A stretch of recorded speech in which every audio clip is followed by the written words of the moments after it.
You're listening to Actors with Issues with Juanialo, a podcast of actors, by actors, and for actors. Tony Danza, James Price, you're on the Actors with Issues stage. Thank you so much for being here. Welcome to the show. Thank you, Juan, for having us. Wonderful. So we've got lots to talk about. So let's dive right in. So you two have been working together now for just over 10 years as actor and as coach. So how did that partnership come about? If I may, James, I had decided to move back to New York in 2011. I'd been out in LA for almost 35 years, and I was coming home, and I had this urge to take a class. This urge to get back into class because I was going back to New York, and who knows, I might end up on the stage. And so I asked around, and somebody recommended James. A friend of mine recommended James, and who I respected, by the way. And I went, and it was. I want to tell you, I want you to kind of picture this one. I'm like this old guy with all these young actors, and it was thrilling because youth and enthusiasm and drive and everything that young actors have to have. And it was very energizing for me. And then I'm smart enough to see a good thing when I actually land on something by luck. And so we've been together ever since. And lots of young actors, especially with on our show, this podcast, Actors with Issues, we've been going almost 3 years now.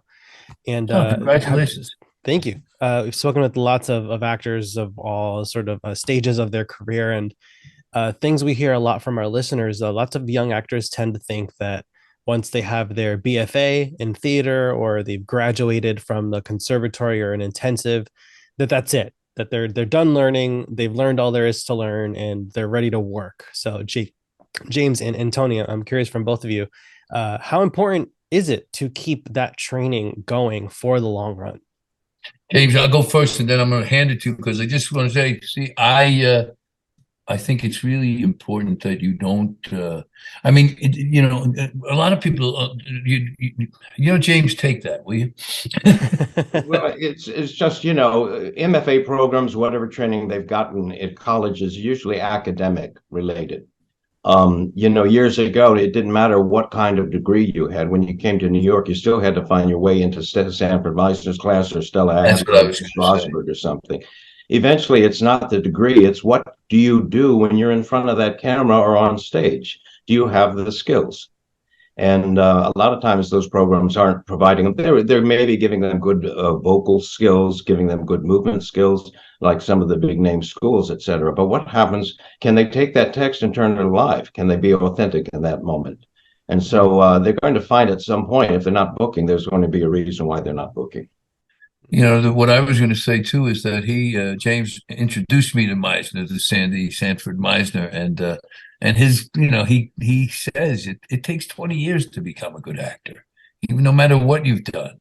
And I think, because I wasn't trained, I didn't have a degree in acting. I've sought out some teachers and worked on it, but there's no doubt that it's in the doing and being. You can't.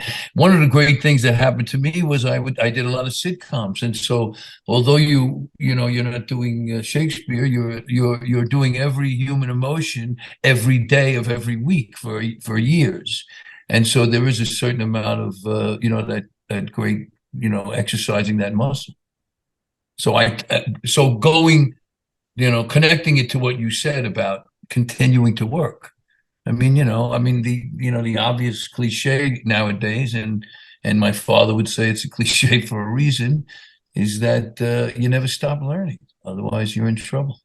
I think that's important what Tony said. You never start learning. And I would say that in terms of as a teacher, the way I taught 30 years ago, 40 years ago, and now I started teaching 40 years ago, is totally different than the way I'm teaching now. And that was the issue with, I believe now, because I teach the foundation work that Sanford Meisner taught. He evolved since 1935, and he kept evolving. And normally when we start out as teachers, we teach the way we were taught.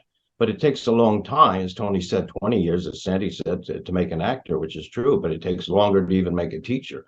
Sandy was still evolving toward the end of his life, and I've been totally evolving. So I have some of my own teachers that I've trained that go back to the late 1980s, some in mid 90s. I said, I've changed since the last 2 years. Every year it's constantly growing. And I think even when you play a part, you're in the state of constantly growing because it's a reflection of life. We're always evolving, all of us.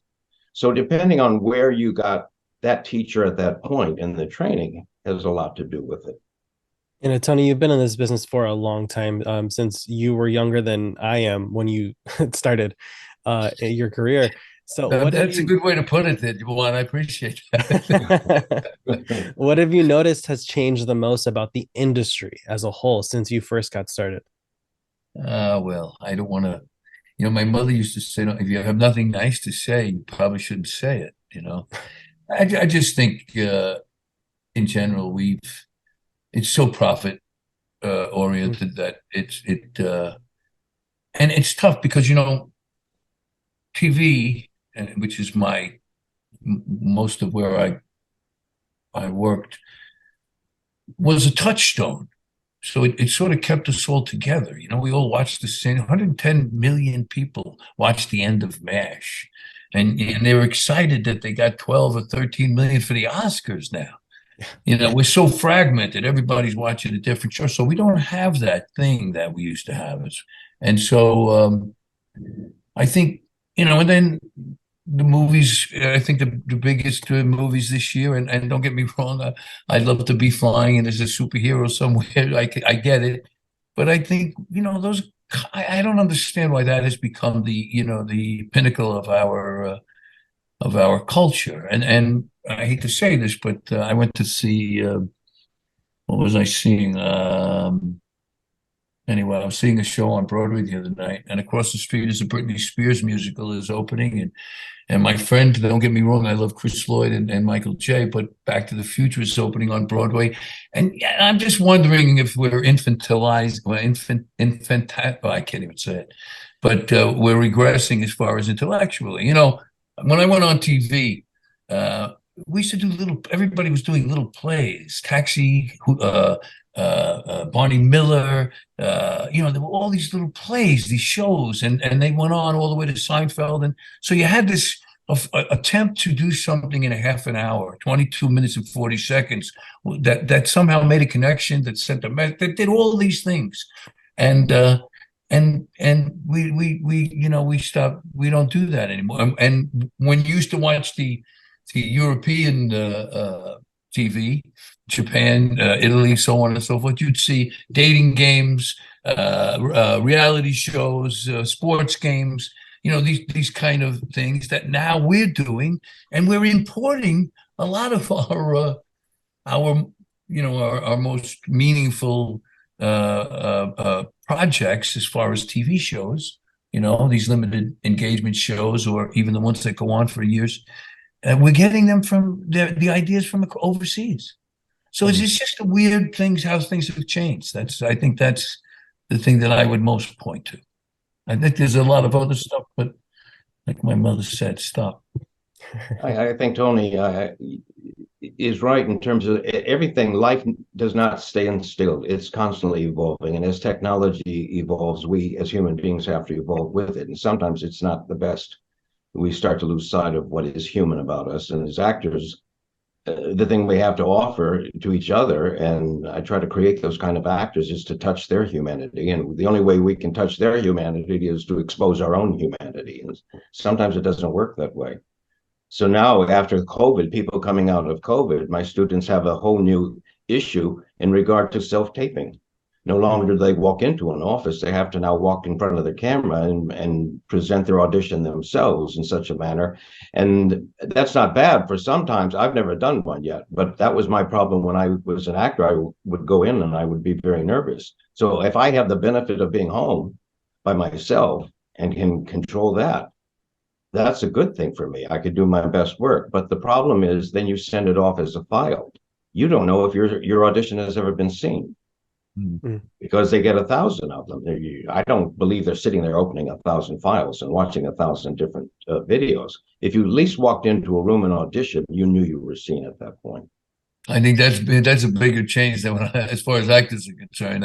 That may be a much bigger change Yeah, because a job's actor. a job, you know. Yeah. Yeah, Yeah, lots of our guests have talked about self-taping, and that is sort of a hot topic right now, that right. discussion of whether we should go back in the office or and whatnot. And some actors have talked about how, having to travel an hour to go read two lines for a co-star on Law and Order, they'd rather tape that from home. But if it's a recurring role and you've got several scenes, that's when they want to be in the room and get Yeah. feedback. But And but you see, you can't have your cake and eat it too. See, exactly. I mean, okay, so I get it that it's inconvenient, but just like you'd like that shot, it's like as James said, we have to adjust and adapt to the technology that's coming our way. I mean, that's the headshot of the present, right? Yeah. Now you get your self tape. It's really something. I did one, James. I You did did. one for a movie. I didn't get the part, by the way. Excuse me. I thought it was pretty good, though. It was like Yeah. this newspaper guy had a cigarette. I was blowing smoke. He had to see me. It was hysterical, but I'm What I glad it didn't show up somewhere. By the way, what I've but started doing is, I coach actors outside of the classroom when I'm not teaching. I do the coaching. And that's basically what we've been doing is 12-1. yes, Is yes, that coaching? Yeah, yes. And I've gotten to a habit now. I said, please, would you send me your self tape so I can look at it? Sometimes, I mean, even if they booked a show, especially if they booked a show, I said, please send me your self tape because I'm trying to watch as many as I can and figure out what is it they're doing that is triggering the response that they get. There's got what to they there's want, got to what be they want. something that Yeah, happened to it. yeah, I had a young lady come in recently, and it was the director's. I forget her name, but she's a well-known director. She directed American Psycho, and she's doing a new project. Very difficult. I went online. I looked about the book that she's making it based on, and they say everyone says when they read it, nobody knows what's going on. And the girl had already submitted her tape, and she got a call back. She was one out of, they said, 1,000 tapes. She was one of four people that got called in. So that's when she came to me. So we had two sessions. We worked through it. I looked through the book. We kind of then figured out what was happening because it didn't seem like it was real, but it was entering into the world of people who were on meth. What's it called? Crystal meth yeah. addictions. Yes. And she did a really good job. I said, send me your self tape. When I saw her self tape, it blew me out of the water. I said, well, I can see why they called you in. It was beautiful, wonderful. She hit everything that she had to in that piece. And I said, I don't know how I'm going to help you. You've done it. But she said I was helpful. I explained. Now we started to, peel away and see what was really happening there. And she went in, and then I didn't hear from her. I said, well, what happened? She said, well, I don't call people back when usually I don't respond if it's not good news. I said, well, you can always talk to me about that. And she said the news she got was the four people that came in. The director was very disappointed. She left New York hoping to see that one of them might be it, and it wasn't. So now I'm wanting to know what happened. This girl was fabulous, but Uh-huh. what was that person looking for? That's all subjective. You have no idea. Yeah. I want to see I want to talk to her again. I haven't called her back yet, but to see, like, what happened when you went in? Do they want Well, somebody you know, who's so really a meth addict to walk in? I don't know what they're looking for. that always reminds me of, I when I first got into the business, I was plucked out of a boxing ring and I got the first few parts. I went in, they said, "Hey, you're good." And he gave me the part. I never heard "Thank you very much." I never heard that. And so now, this is where we are. I mean, you have to be prepared for that no matter. I mean, I'm just saying, it just struck me that I can remember when the first time I heard that was when I took my son for an audition. and he read, and they said thank you. And by the way, I read with him, and I was so nervous I messed him up. And then he read, and they said thank you very much. And I said, hey, what do you mean thank you very much? How'd he do? So because I had no idea what I was doing. Tony Juan mentioned the boxing. I don't know if you've seen it. Back in 1977, he was in the Golden Gloves boxing, and there's a clip of it on YouTube. I think it's the only one I've seen, right, Tony? Yes, that's thankfully. Yeah. It's the only I one. looked at it. But by the way, what do you think you're going to do? What do you got? I'm going to show you one where I lose. Come on. Yeah. Somebody put that up, and it's No, not. you didn't lose that one. No, I know. I see what you're saying. I see. Right. And it's not a. It's actually a professional fight, and it was at the it was not was that Brooklyn? That could have been Prospect Hall in Brooklyn. It was an old opera house that they turned into a fight club, and then became a marriage hall for a long time. And just recently, it was torn down. But that's a pro fight, James. Yes. Well, when he first came in, Juan, and I was going to meet with him, I went online and I looked at that fight at some point, and I saw it. It's over in like 41 seconds. Yeah. They just introduce the fight. It just starts, and he turns it over to another announcer, and the announcer's talking. Well, the first moments they're feeling each other out, and all of a sudden he saw Tony was like just bombarding this guy with punches. And he goes, well, I guess Mr. Danza doesn't believe in feeling out his opponent, and it was over. He knocked the kid out of the ring. He fell literally out of the ring. Wow. And that told me something about Tony that's inside there. And I said, that's fabulous. That's wonderful. I've always been curious with seasoned actors and that level of nerves. I feel like ever since I was a kid and I was in choir and things like that, our instructor would say, it's not nerves, you're excited. Tell yourself it's adrenaline and you're excited. It's not nerves. So Nice. at what point do you feel that maybe that went away for you, Tony, that that nerves just turn into that excitement and anticipation? Well, I was very lucky. The first job I ever had was on the best show on TV. And so it was easy to feel pretty good about what you were doing.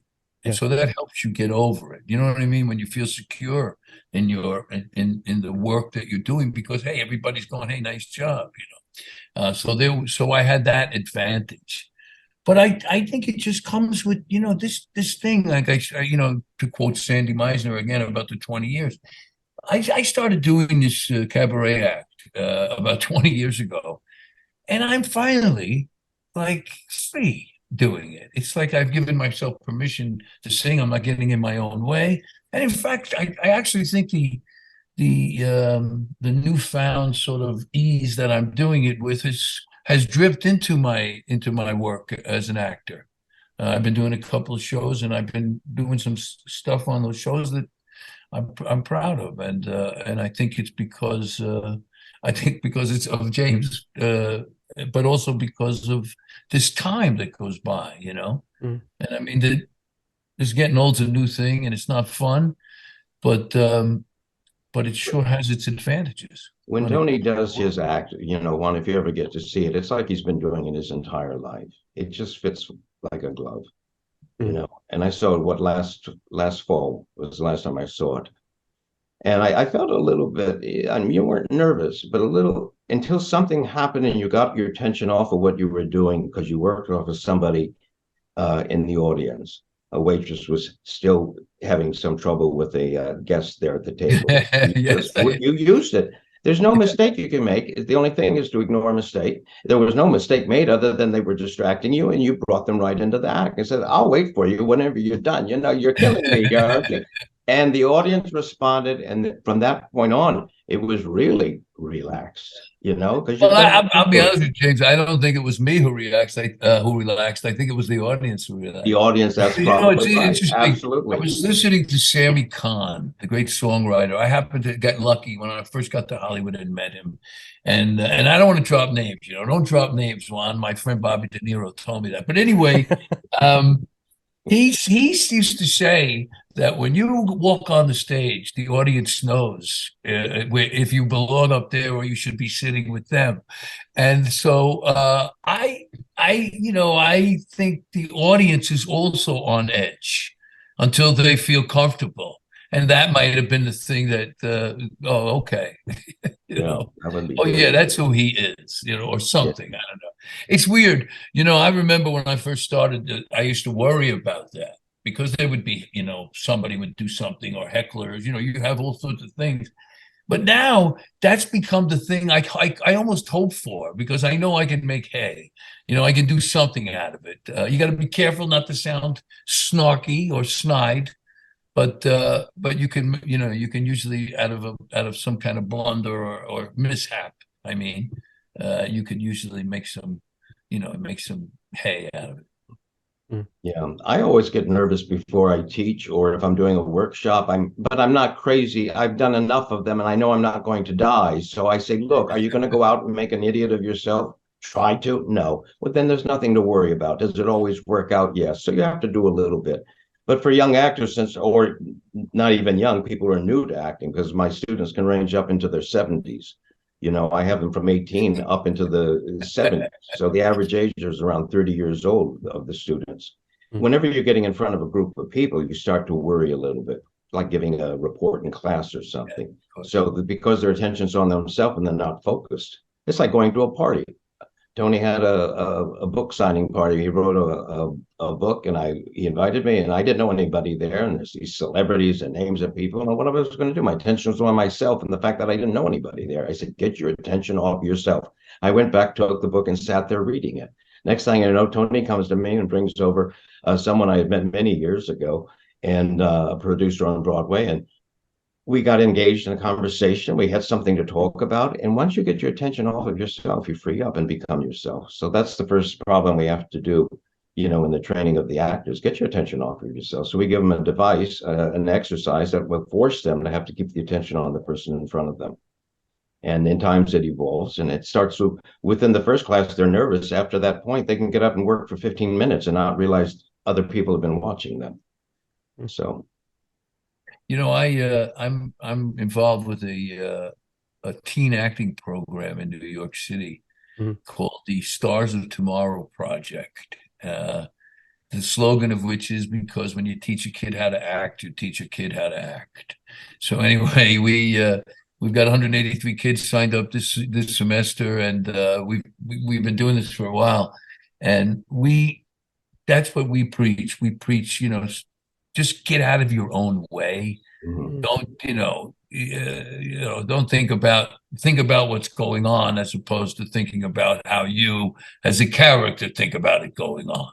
You know what I mean? So that's really what James preaches, and that's the pursuit, and sometimes you get it and sometimes you don't.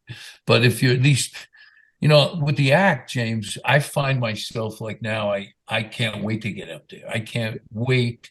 And what's really interesting about the act is that I used to think, well, if I get in trouble, I could tap dance or I could do a joke. But now I say to myself, if I get in trouble, I can sing. So that like unleashes you. It releases you. It's unbelievable. And if you can bring that to the stage or to the in front of the camera, I think you're onto something. Tony, I've invented a new exercise. I had a former student brought her high school students here to the studio last night, and we talked about acting. I asked what they were doing. They got up and did a demonstration, and then I brought in 3 of my students to do a scene demonstration. One of them, I found out last night, she's 18 years old. She did your program. Oh, no kidding. It came from your program. I mentioned it, and she says, "Oh no, I know him. I know Brian Hill." And she says, "Yes." She says, "He won't know me, but I was part of it." And that's, she says, one reason why she was here. She's 18 years old and she was playing an 18-year-old. And I was so happy when she told me that she came out of that group that you started. As well, it's the greatest thing. I'm telling you, we have a tap dance ensemble. We have a cops and kids chorus where we have some police NYPD officers that sing with kids.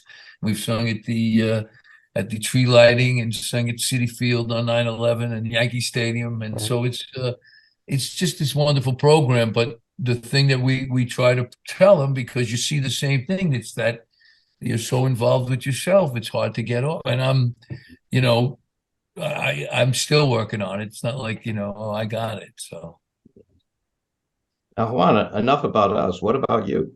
Were you an Well, actor? Are you an actor? I am, yes. I got my associate's degree in theater arts in Connecticut, where I grew up, and Okay. during the pandemic, took a ton of courses at Stella Adler, and Yes. oh, currently interning at at the Actors Studio in Manhattan. Yes. oh, And great. yeah, it's been a journey. I've done mostly Yeah. television, but I very much miss theater and hope I get to tackle a great role on stage sometime soon. But TV is You and just me where it's both, taking me. man. Holy mackerel. You and me both. So you're here in New York. Yes, I'm in Brooklyn in Okay. Flatbush. Yeah, Good. Well, I'd love you to come by sometime if you'd like. That would be I would nice. love that. Good to Really. meet you. Yeah. Yeah, I draw Um, from all methodologies. I mean, I quote, everybody who's taught. I've read so many acting books, and over the years, I stay with Meisner's exercises. He told me personally, if an exercise doesn't work anymore, invent a new one. And Tony, I don't know if I shared this with you, but I read somebody's dissertation recently, um, that I found on Wikipedia, and she interviewed with Harold Baldridge, who ran the Playhouse for 33 years. And when they kicked him out, I brought him here to the studio. In the interview, which was toward the end of his time there, said Sandy Meisner came in after a class and said, "I'm thinking of dropping this word repetition exercise." Oh, Now, no. that's the hallmark of every. Yes. What are you yeah. kidding? And he said, Harold looked at him and said, "Sandy, you can't. You're known around the world for that exercise. What are you talking about?" And said, in the interview, they said Sandy just looked. Harold said he just looked at me and turned around and left. And I said, "That's very Sandy, but it was telling to me because I've had problems with that exercise, Oh, me. and I can understand maybe what he was struggling with, and but I've added a way of doing it, little shifts here and there that I think fix the problem. Now I get the results very, very well that I'm looking for, which is to turn them into emotional responders. You know, Right. we think it's a technique of acting, but it's not really. It's a way of training actors and developing in them acting skill, particular tools they're going to need, improvisation being the most important one. So at this point, I'm saying, why did Stanislavski say improvisation is so important? So I tell my students, what is life? We're improvising. This is an improvisation right now that we're doing. Every day, you've lived another day in the past, but no 2 days have been alike. You're making up as you go on. The characters you're playing are improvising. They're not scripted. The actors are Right. scripted, and I, that's the I, problem. James, in the program, I tell kids, tomorrow I want you to go to school. This is your part. You're the best student in the whole school. Yeah. Tomorrow, that's what you're playing. And then sometimes they come back and say it works. So If you want to change your life, change your habits. So every new yeah. person has a different habit. If you want to change your acting, you have to change your acting habits. And I found that Wow. if you can stop the bad habits that actors have, with each habit you stop and replace with something else or give them another option, their acting gets exponentially better with each habit. It's the way they're working, it's what they're doing that's becoming the problem until they learn a way of working properly. And the biggest one of all is when you read it, and Tony, I know you do it and I do it. I always do it. Everyone does it. You read it, you hear it acted. You yeah, hear somebody talking and acting. That's the biggest problem. And I tell people now, I can guarantee you the way you heard it being said is not the way it wants to end up being. You've got to let go of that and let it be different each time. So every time they're doing the scenes, I'm making sure that they're not playing it. I'm making it really sure by having somebody throw a curveball left or right so that they're always dealing with the unexpected, because the unexpected always happens in acting. It happens in life. Things happen. I didn't know this light was going to fall in that moment. I had to be ready for that. Mm. and you got to make sure that that's what it look. That's what that you're in the moment, so that it can happen. I mean, I've just been really.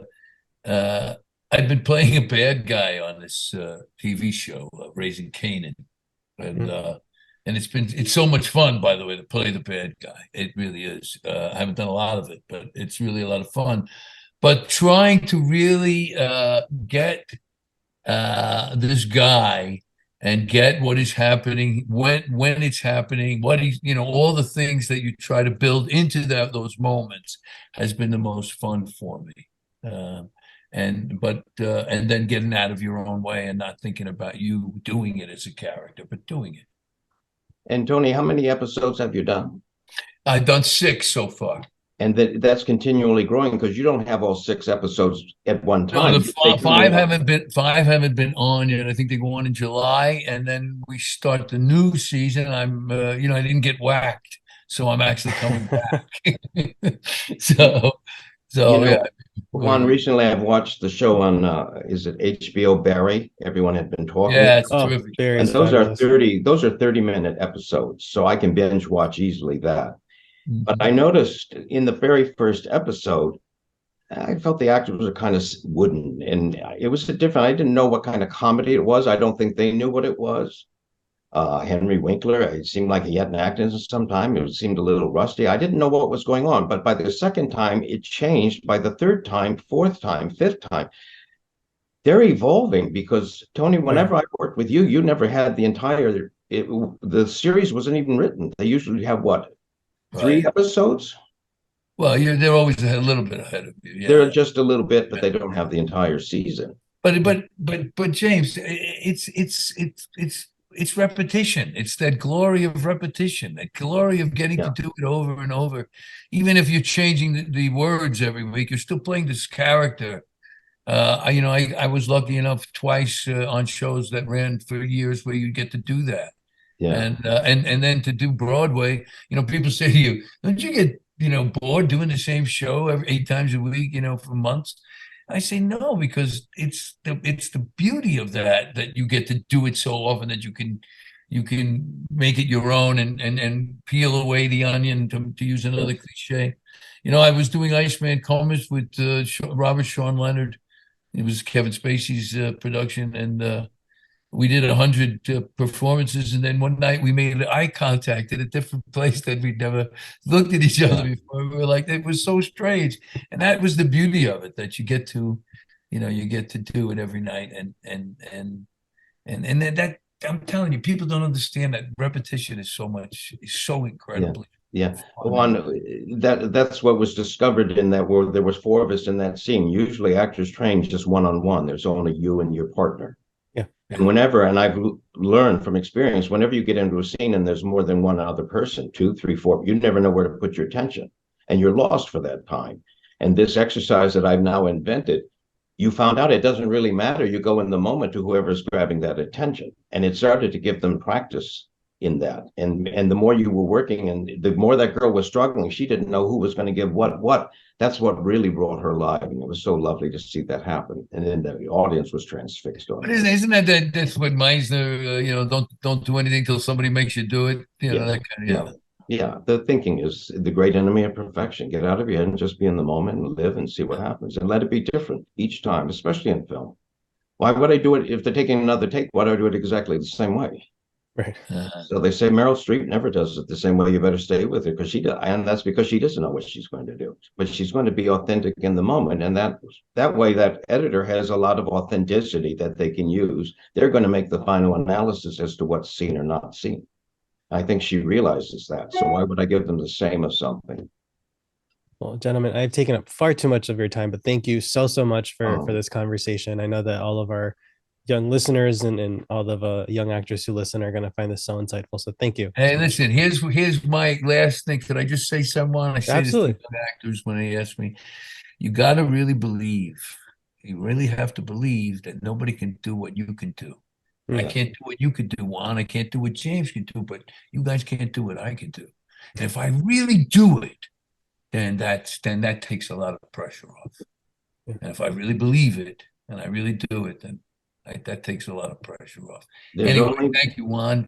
James? Yes. There's only one you, Tony. Just to echo what you're saying, there's only one you, and there's nobody else like you. And the big thing is the us that we think we are, which is our mask that we show people every day. No, the real part of us is the part we don't show.